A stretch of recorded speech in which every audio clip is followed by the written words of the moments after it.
janë një sër aksionesh me shumë rëndësi që lidhen me quajmë përpara të reformave që sigurisht janë komplekse, ka patjetër edhe kuriozitet edhe pyetje edhe shqetësime, po ka dhe shumë dezinformacion për qytetarët, kështu që kjo është arsye pse unë mendova që të qëndroja edhe pak këtu me ju, përveç se të vizitonim disa kantiere që janë me rëndësi të madhe për këtë zonë. Kështu që pa humbur kohë do t'ju thosha vetëm pak fjalë dhe pastaj mendimin tuaj dhe me përgjigje pyetjeve që ju do të bëni. Besoj që do të arrijmë të krijojmë një kuadër më të plot të situatës aktuale dhe të perspektivës së afërt. Së pari,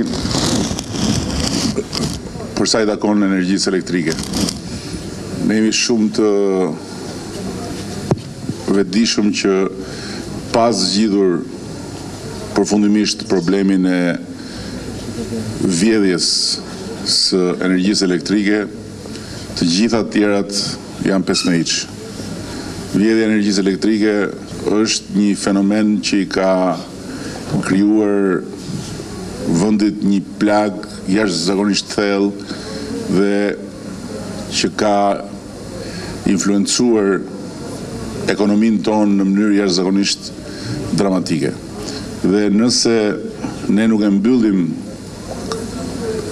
hesapin me këtë fenomen, ne kemi të pamundur që të shikojmë më tutje për zhvillimin real dhe të qëndrueshëm të vendit. Shumë çka që ne duam, që vendi ka nevojë, lidhet drejt për drejt me energjinë. Me sigurinë energjetike, me barazin në raport me barrën e kontributeve dhe në raport me zbatimin e ligjit, ka lidhje sigurisht edhe me investimet e mëtejshme në sektor, që ne nuk mund t'i bëjmë në rast se nuk marrim mbrapsht atë që sektori prodhon, dhe sigurisht ka lidhje të drejt për drejt dhe me një kursim shumë të madh pastaj parash që sot treten në lumin e jashtëzakonshëm të vjedhjes së energjisë elektrike. Mjafton t'ju them që ne humbasim çdo vit nga vjedhja e energjisë elektrike një shumë të barabartë me shumën që fitojmë duke mbledhur tatim fitimin e kompanive. Pra, ndalimi i vjedhjes së energjisë elektrike është i barabartë nga pikpamja financiare për arkën e shtetit me dyfishimin e kompanive. Sigur të kishim dyfishin e aktivitetit të biznesit në Shqipëri. Nga ana tjetër, është bërë një debat i madh për çështjen e taksave, që edhe ai bazohet në propagandë dhe jo në fakte, që janë rritur taksat, në fakt taksat është e kundërta, taksat janë ulur dhe faktikisht me uljen e vjetshme të taksave për të gjithë punonjësit në shtet apo në privat, ne kemi bërë një ulje horizontale të taksave dhe faktikisht është diçka që shihet drejt për drejt, jo vetëm në xhepin e gjithë kësaj shtrese të madhe punonjësish, po shihet drejt për drejt dhe në konsum.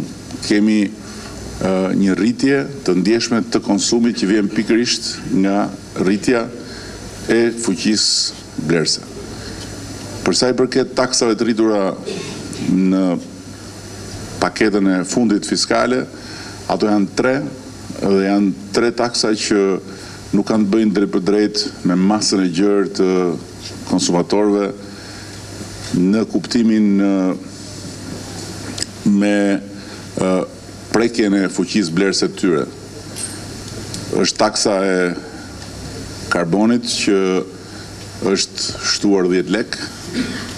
Ju kujtohet besoj vitin e kaluar që kur ne rritëm 10 lek taksën e karbonit, pra taksën e qarkullimit naftës, u bënami dhe u bën parashikime katastrofike, a thua se çdo t'i ndodhte Shqipërisë, dhe faktikisht sot kemi një çmim nafte që është 10 deri në 60 lek më i ulët se ç'ishte një vit më parë.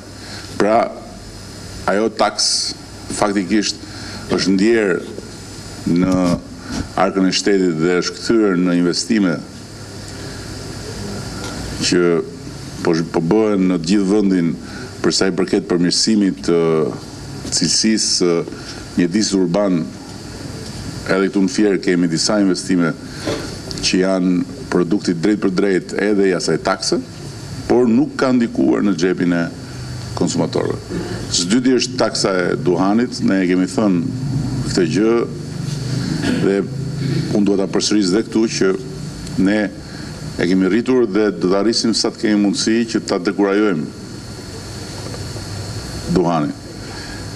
Dhe e treta është taksa e depozitave, që nuk është taks për shumicën dërmueset njerëzve, por është taks për ata që kanë depozitat nëpër banka.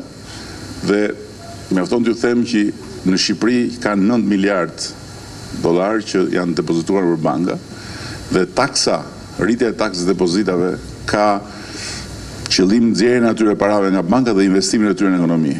Pra nuk është një taks që mund edhe që s'ke shans po do e paguash se s'bën, por është një taks që mund ta shmangësh duke mos i depozituar parat në bank ose duke nxjerrë një pjesë depozitave nga banka dhe duke i hedhur duke i kthyer në investime. Kjo është një taks e njohur që stimulon drejt për drejt ekonominë. Stimulon drejt për drejt investimet dhe stimulon drejt për drejt sipërmarrjen në funksion sigurisht edhe të punësimit dhe të çeljes së kantiereve të reja. Dhe problemi i tretë që është bërë debat i madh përsëri është problemi i ndërtimeve pa leje. Dhe bëhet një përpjekje e vazhdueshme për të ngatruar prishjen e ndërtimeve pa leje në funksion të çlirimit të komuniteteve, në funksion të çlirimit të trotuarëve, në funksion të hapjes rrugëve dhe legalizimi i ndërtimeve pa leje në zonat informale. Këto dyja nuk kanë as pak të bëjnë me njëra tjetër dhe ajo çka po bëjmë ne me ndërtimin pa leje, kryesisht në hapësirat e qyteteve dhe në rrugët nacionale, është komplet pa lidhje me ajo çka po bëjmë në anën tjetër për të vazhduar legalizimin falas të shtëpive në zonat informale. Kështu që të dyja së bashku, jo vetëm që nuk janë në kundërshtim me njëra tjetrën, po janë komplementare me njëra tjetrën. Edhe më vjen shumë keq për ata individ ose biznesmen ose kushdo qofshin që bën objekt bisete që nuk paguajnë dritat elektrike, është një gjë që konsumohesh tamam si ushqimi që ham që duhet ta paguajmë, ashtu është edhe drita. Dhe unë si përfaqësuesi i moshës tretë u bëj thirrje biznesmenëve dhe individëve që të marrin shembull nga ne pensionistët, mosha e tretë, që ne para se të dorëzojmë lekat në familje, do i heqim njanë për sa i përket dritave, detyrimeve shtetërore, drita ujë e tjera. Dhe është turp i madh për ata, sepse kur vemi neve në kafene, ai e ngret çmimin e kafes dhe s'do ta di fare për ne që jemi kështu, po e çon nga 500 në 700. Dhe ajo kafe që bën ai nxirret me harximin e energjisë elektrike. Neve na i merr parat, ndërsa ai nuk i paguon. Ky është një turp për ata që veprojnë, që nuk zbatojnë ligjet. Dua ta përsëris që dy kategoritë që paguajnë energjinë elektrike në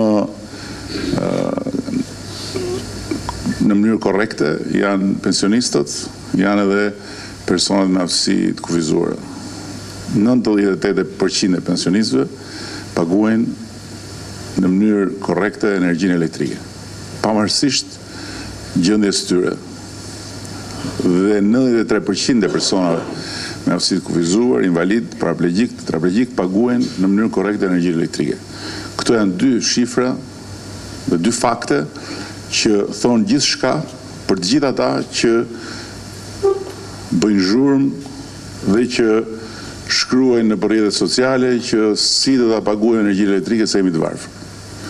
Energjia elektrike është një mall si gjithë tjerët dhe nuk mund të falet, as nuk mund të vihet. Unë nuk kam dëgjuar ndonjëherë ndonjëri që të shkojë në dyqan e bukës dhe thotë unë po vdes për bukë, s'kam lek, prandaj bukën do e marr, por lekët nuk t'i jap. As kam dëgjuar që të shkojë ndonjëri dhe të marri ujin në dyqan dhe thotë nuk lihet familja pa ujë, lek s'kam, ujin do e marr, por lekët nuk t'i jap. Është absolutisht e njëjta gjë edhe për energjinë elektrike. Dhe mbi të gjitha, ne kemi bërë një plan shumë të qartë. Kemi qenë në një debat shumë të fortë që ka zgjatur disa muaj me ekspertë vendas dhe të huaj, plus me institucionet financiare, me Fondin Monetar Ndërkombëtar, me Bankën Botërore, dhe ka pasur dy ide. Një ide ka qenë rritja e çmimit në mënyrë uniforme, një ide tjetër ka qenë heqja e fashës mbrojtëse. Shumica e opinioneve kanë qenë për rritjen uniforme të çmimit. Pasi faktikisht energjia shitet shumë nën koston e saj, sot që flasim. Lëre se ç'thon ata që bëjnë propagandë, por energjia shitet shumë nën koston e saj. Dhe ne kemi zgjedhur idenë tjetër, jo të rritjes uniforme të çmimit, por të heqjes fashës mbrojtëse. Sepse, për fat keq, fasha mbrojtëse, nga një fash që u vendos për të mbrojtur më doptit, u kthye në një fash pas cilës fshihen një masë e madhe hajdutësh. Dhe fasha mbrojtëse u vu pikërisht për familjet në ndihmë ekonomike, për personat me aftësi të kufizuara dhe për pensionistët kryefamiljarë. Të gjithë këtyre, ne do t'ju japim lekët drejt për drejt në pensionin e tyre, në pagën e tyre, në shumën e tyre të ndihmës ekonomike, çdo muaj. Pra, jo me mekanizmin e dikurshëm që do t'i rimbursojmë, po shkoni paguani një herë, bini faturat e ku di unë, sepse ai mekanizëm ka qenë vetëm një lojë. Po të shikosh buxhetet çdo vit, janë vendosur para në dispozicion të rimbursimit dhe asnjëherë nuk është paguar asnjë lek rimbursim për shtresat nevojë, sepse praktikisht nuk ka qenë e mundur të bëhet diçka e tillë, pasi mekanizmi ishte komplet i paaksesueshëm nga njerëzit e thjeshtë. Atëherë ne kemi vendosur që të vendosim në dispozicion të 200 e ca mijë familjeve që janë i përkasin këtyre grupeve një fond për rritjen e drejt për drejt pensionit, të ndihmës ekonomike dhe të pagës së aftësisë kufizuar.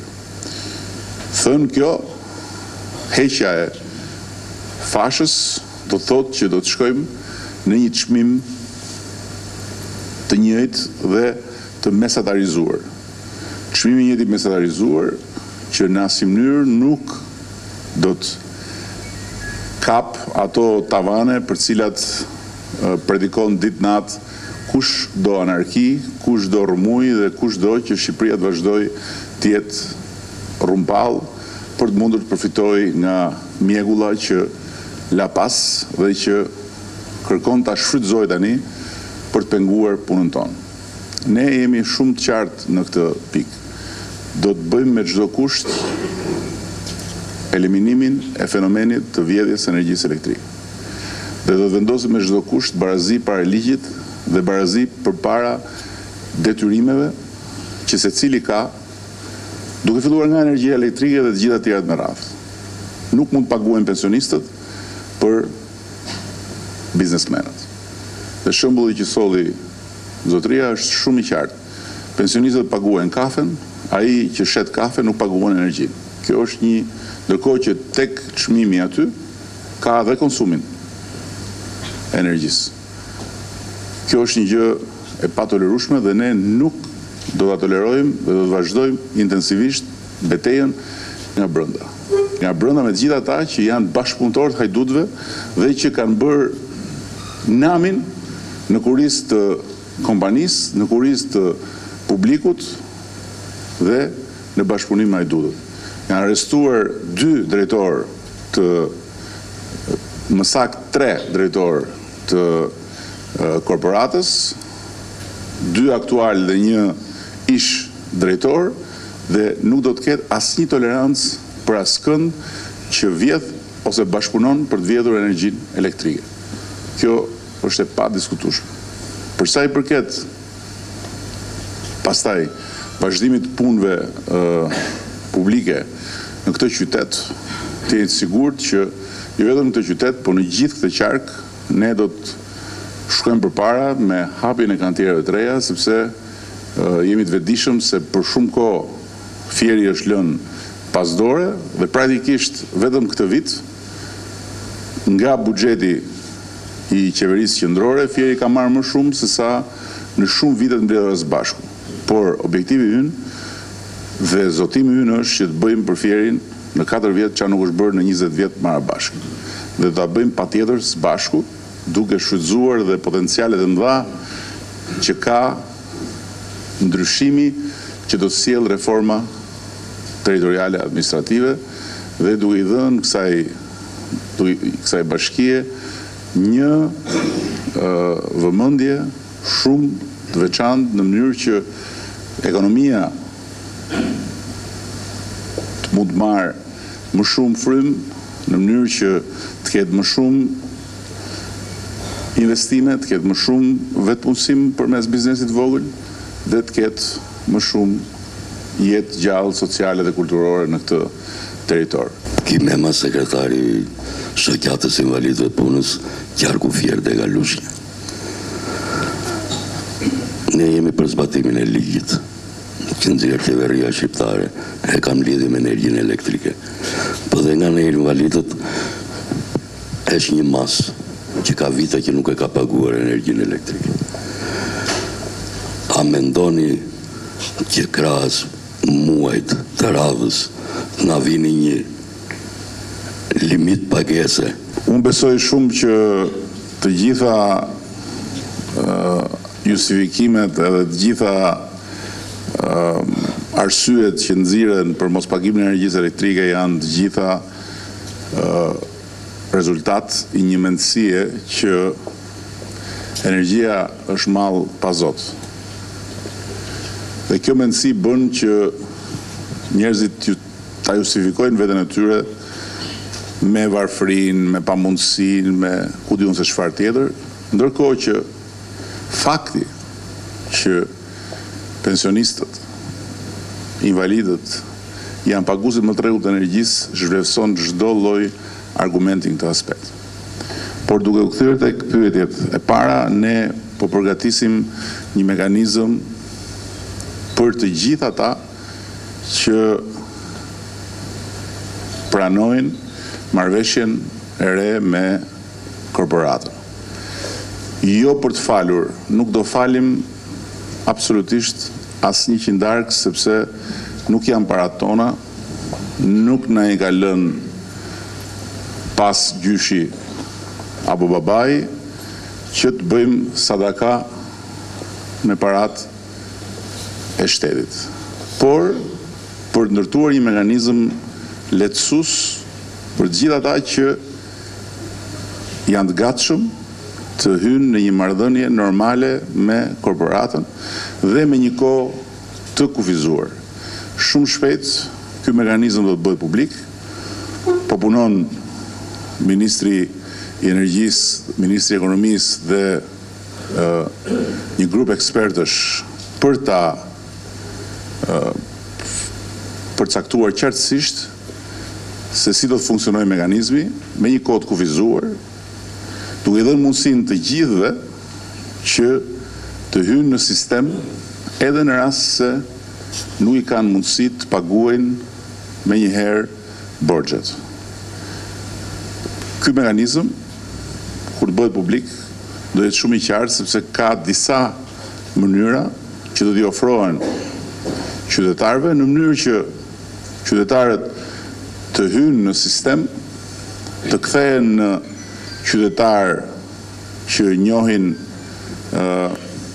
detyrimet e tyre karshi shtetit, dhe nga ana tjetër korporata të mos humbas më edhe njëherë tjetër për shkak të politikës apo të qefeve dhe orekseve elektorale. Me energjinë ne nuk do bëjmë në asnjë mënyrë dhe për asnjë arsye politik në funksion votash dhe në funksion zgjedhjesh.